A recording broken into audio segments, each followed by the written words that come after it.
Welcome to episode 9 of the Forensicsworld podcast.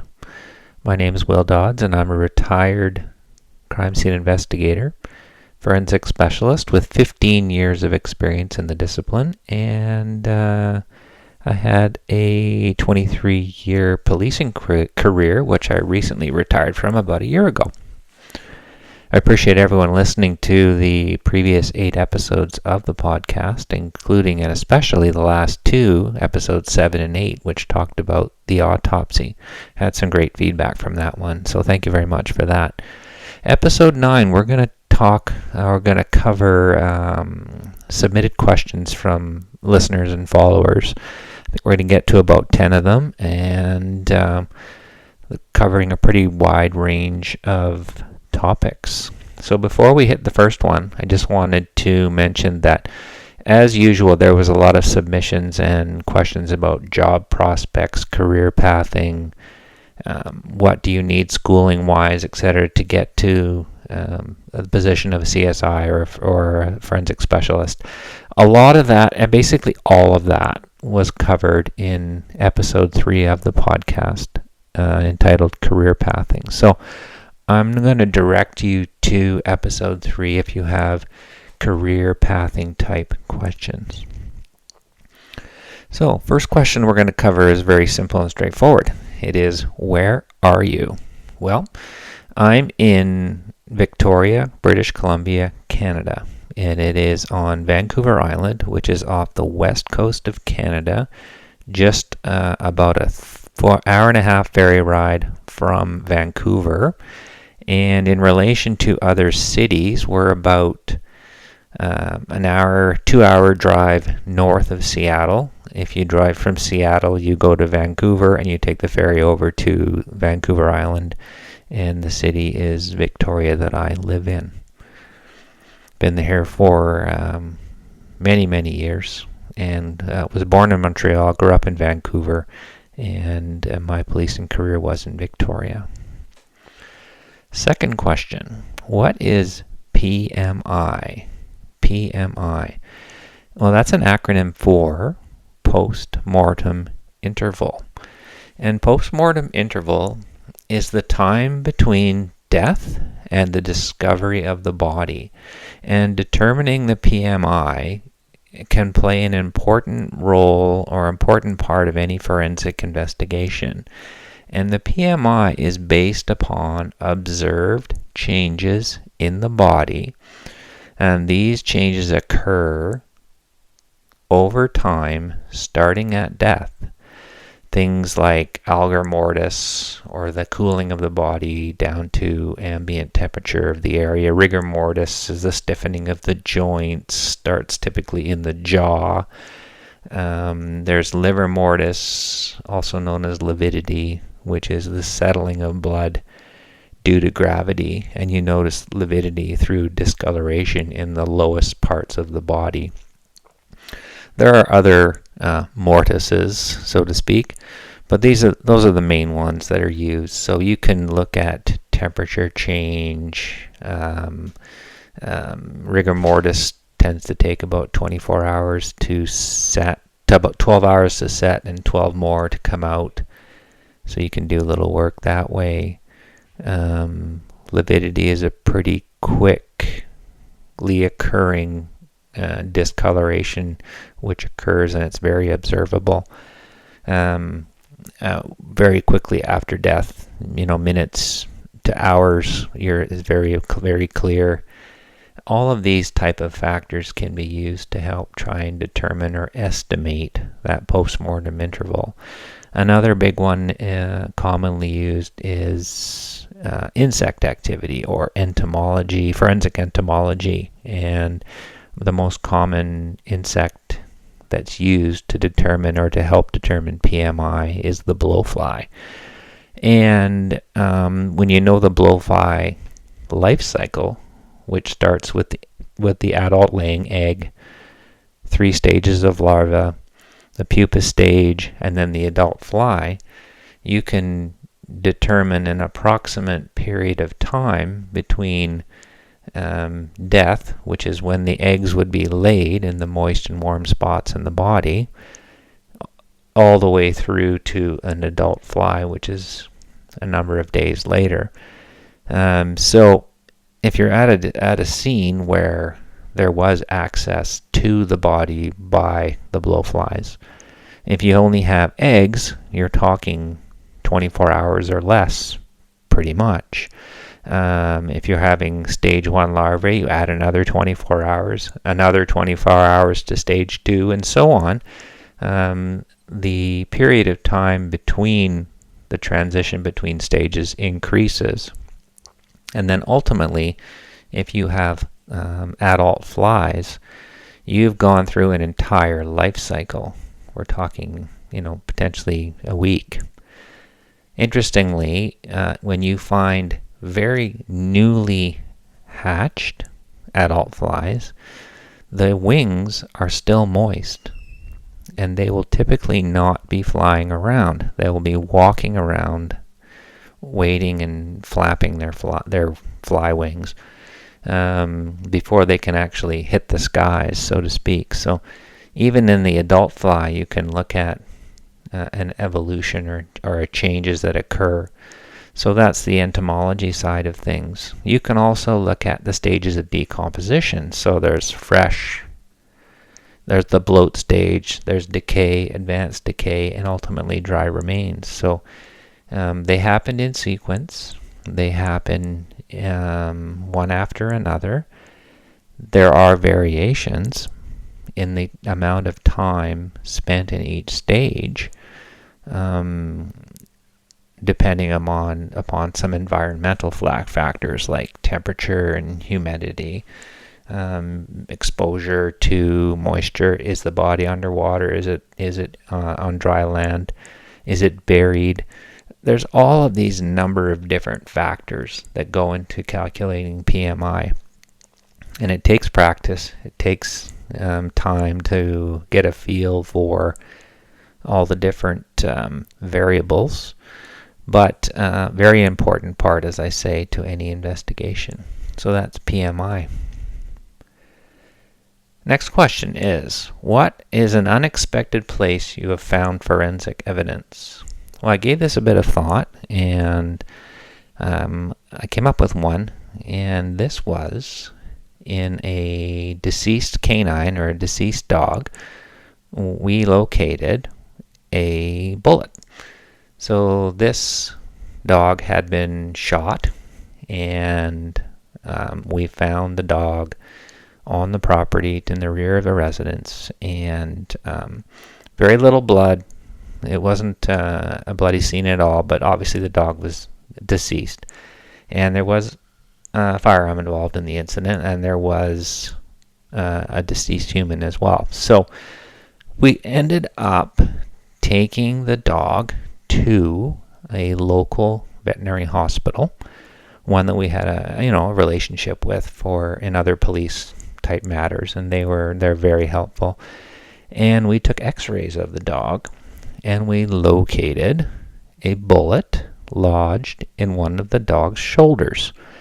So the veterinarian on duty, she helped us out, and we did kind of a quasi-animal autopsy or necropsy, and we removed the bullet from the shoulder of the dog and did some comparisons with bullets we found in other places, and determined that it was all the same type of ammunition, and it all was fired from the same firearm. So I would say that was somewhat unexpected and unusual, but very interesting, that's for sure. And it was nice to cross over and use the professional services of the veterinarian as part of that investigation.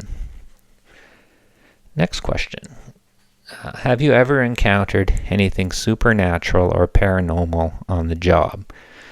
Well, I'm not really one to believe in ghosts, but who's to say, right? And is there creepy stuff? Yeah. Weird noises when alone? Yep. Does your mind wander when you're in a dark, kind of spooky place? Absolutely. And in two places in particular, when you're at an outdoor scene and it's in a forest and there's it's dark and you're sitting with a body, and yeah, your mind can start to wander, that's for sure. And another location, in older homes where there's all sorts of creaking and kirking, and you're staring at a victim perhaps, or a bloody scene, and definitely your mind can wander. So was it supernatural or paranormal, these experiences? Are there ghosts? Did they manifest themselves during these situations? Well, I guess we'll never know for sure. Next question.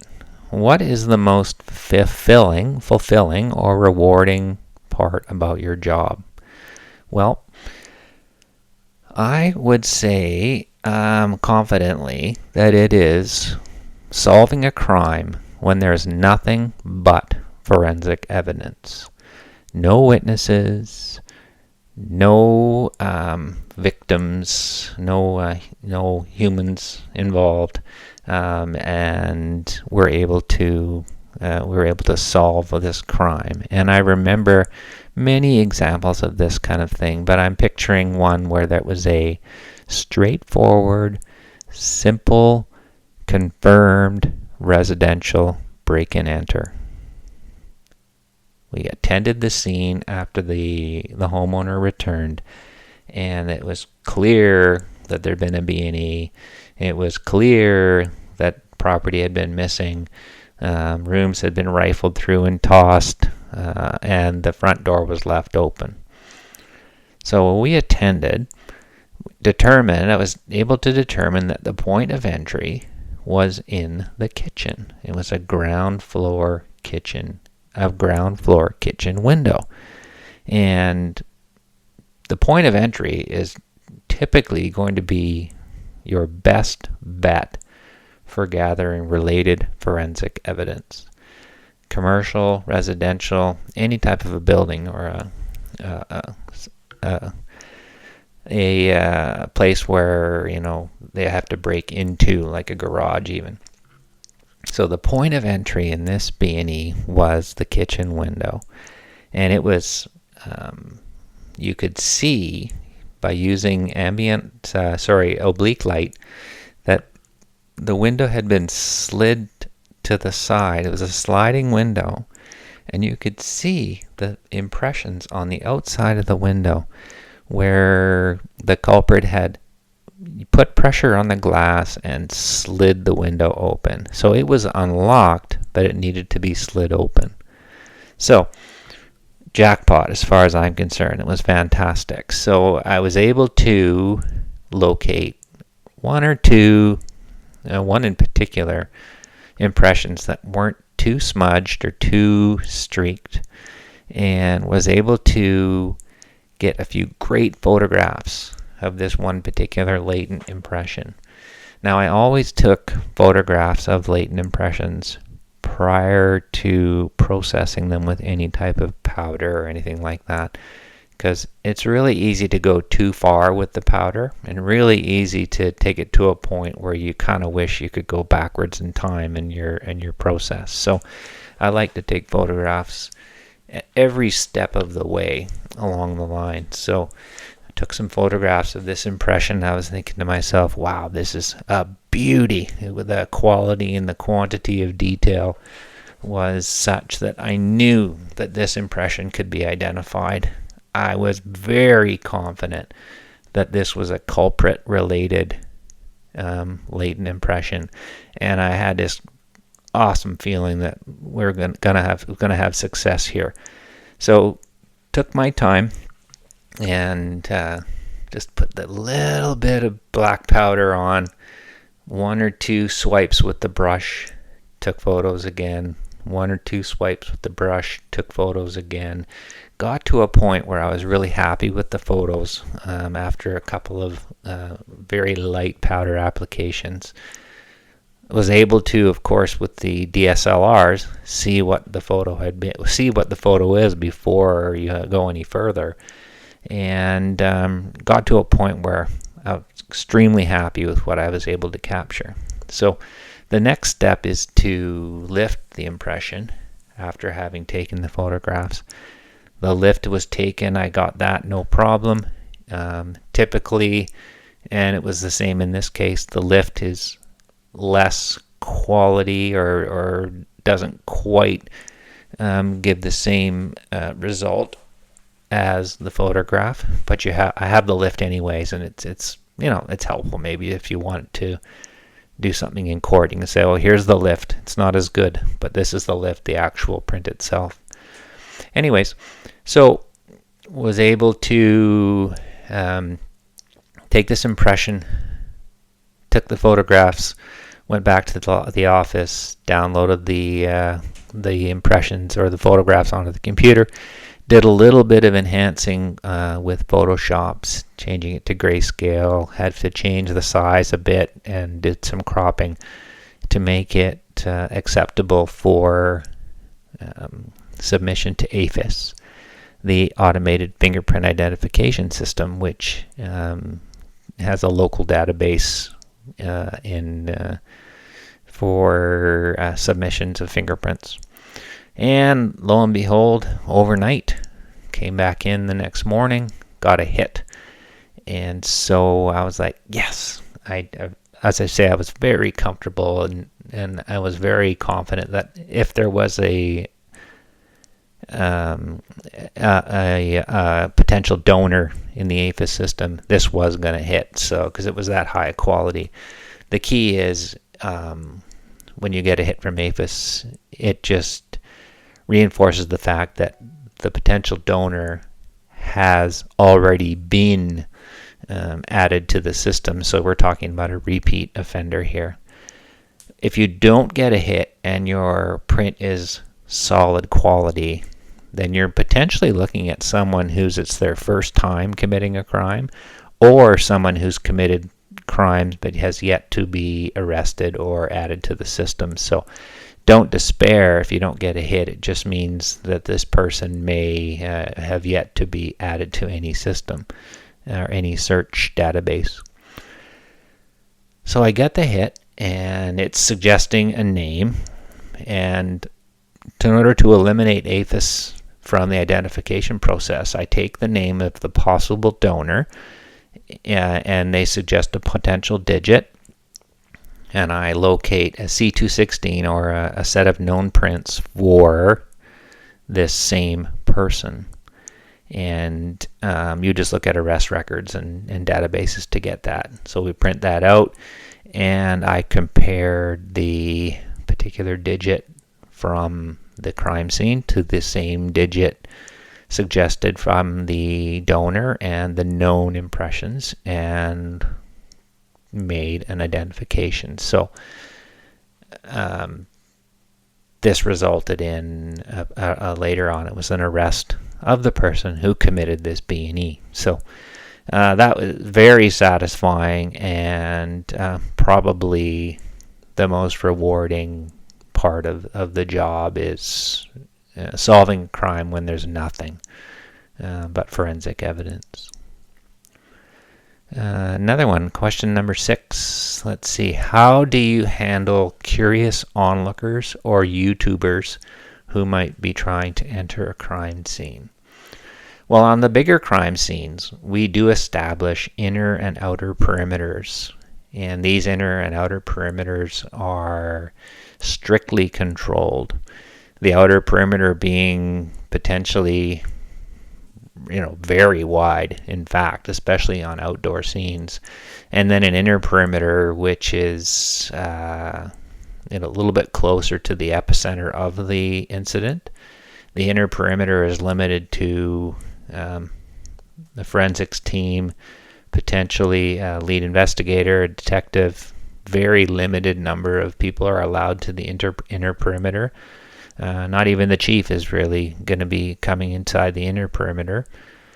Outer perimeter, in between the inner perimeter and the outer perimeter, that's going to be a controlled zone, but it is certainly one that you'll have higher traffic from the police side of things. So the inner and outer perimeters help to keep things under control. And certainly when there's an incident in a house or a residence or a building, that type of thing, the inner and outer perimeter, not as much of an issue. The house is the house.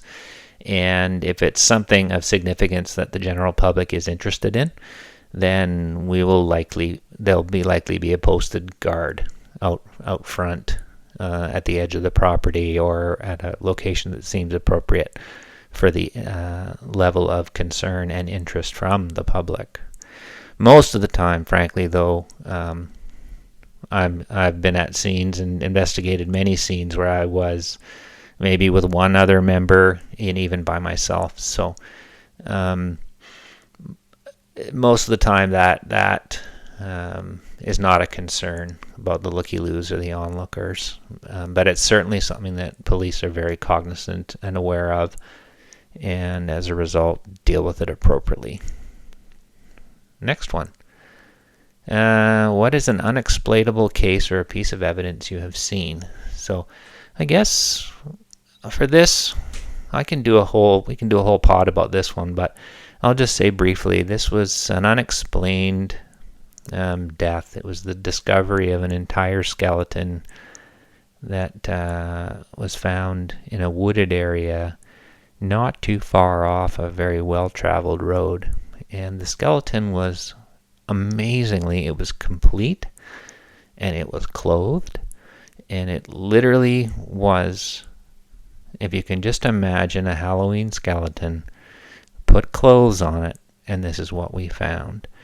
There was still wearing socks and shoes, a plaid shirt, pants, the belt was there, and an entire skeleton, and which is an extremely rare find outside because of potential animal activity, and it's more likely that animals would forage on the deceased and take the bones everywhere, and you'd find them all spread out because this particular deceased was not even buried. It was partially covered by a tent, but an incredible full skeleton. And the unexplained end of things was we just couldn't confirm exactly what the cause of death was.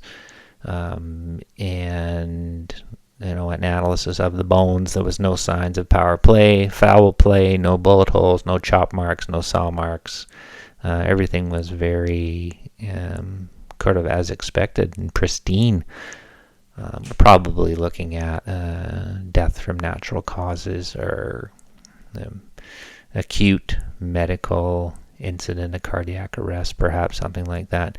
Anyways, we'll dive further into that incident in a later episode. So that would be one that would be unexplained, but we concluded that it was not suspicious.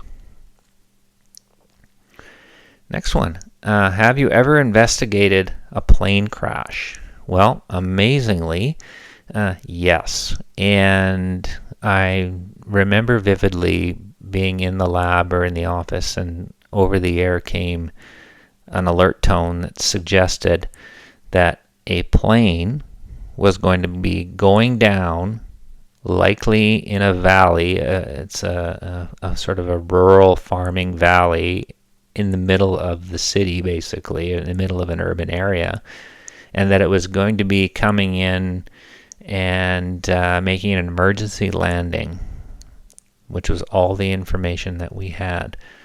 This particular area was about 20 kilometers south of the airport, but we didn't know what kind of plane we were going to deal with or what was going on. Like, the information was a bit spotty, and we thought, is this a WestJet passenger plane coming in that's going to land in a field? Like, oh, holy smokes, what's going on here?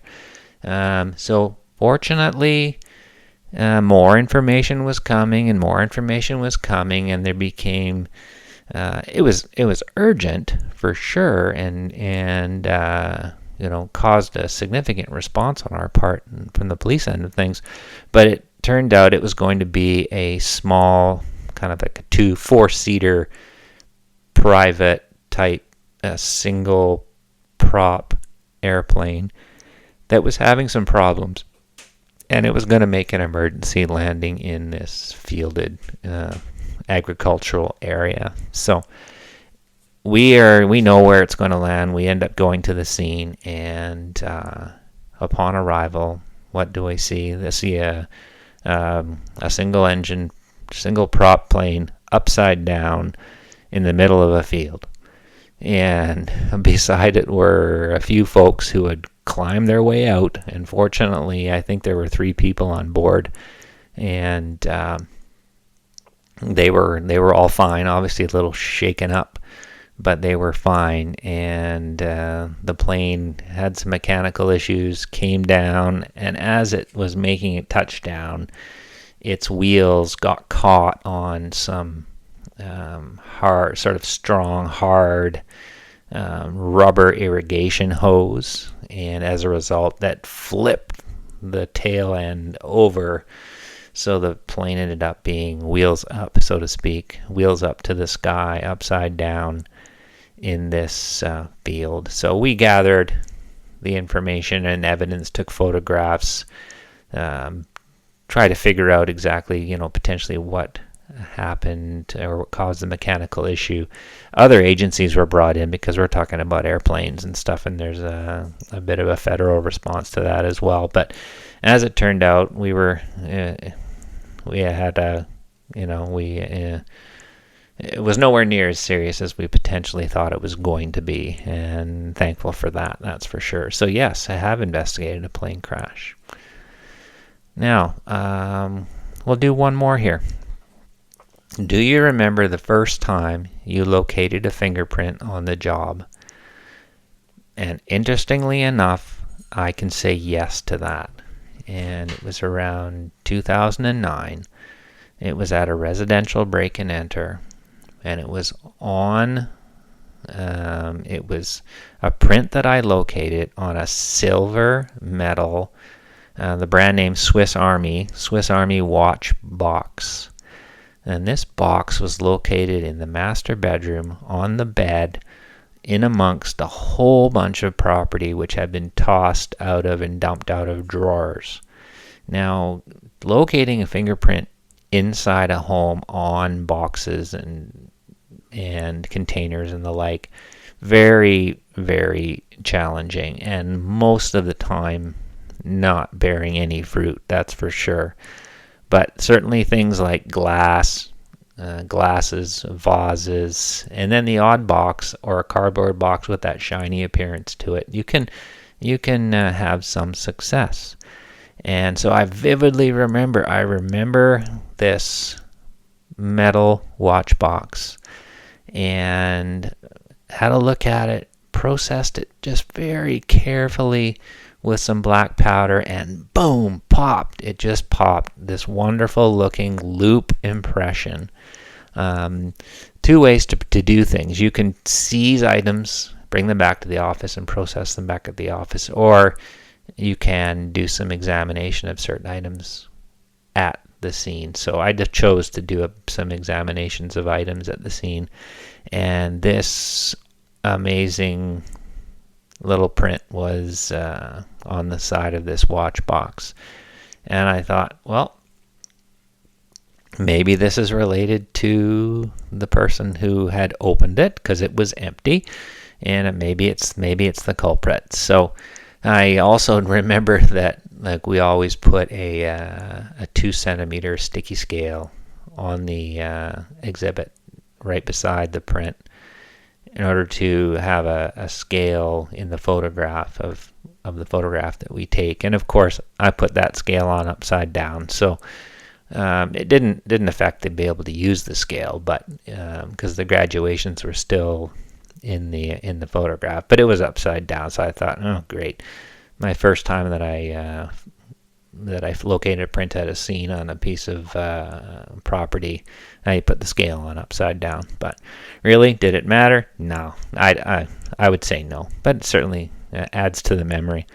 So I took photos of the scene, took photos of the watch box, took some great photos of the impression, at the scene, and then because I was so excited, I seized the box and took even more awesome photos back at the lab using the stage and lighting, and it was super fun and super exciting, and I was thrilled to locate this print, because it was latent. You could not see it until a little bit of processing, and as I say, finding something on property doesn't happen all the time. So the impression was a loop. I don't remember the digit what it was, but it had fantastic quality and quantity of friction ridge detail, and I'm going to say as well that it resulted in my very first ID. And so that was pretty amazing and very memorable, because it was a very good chance that it was just going to be the impression of the person who owns the property.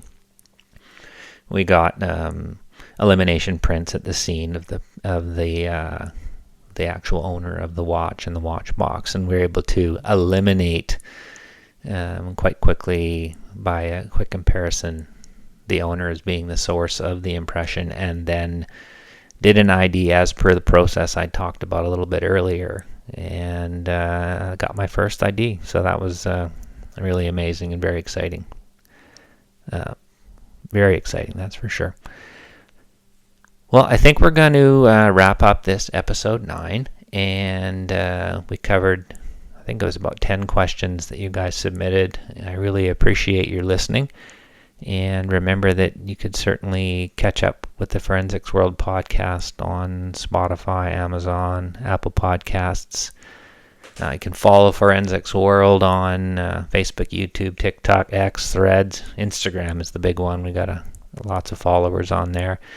And I will leave you with our theme. And we always try and end the pod with our theme, and that is learn something today. So again, really appreciate you listening. And this was the first time we had a podcast dedicated to listener questions, and I'm sure we'll do it again in the future. So until next time, I wish you all the best, and we'll talk again soon.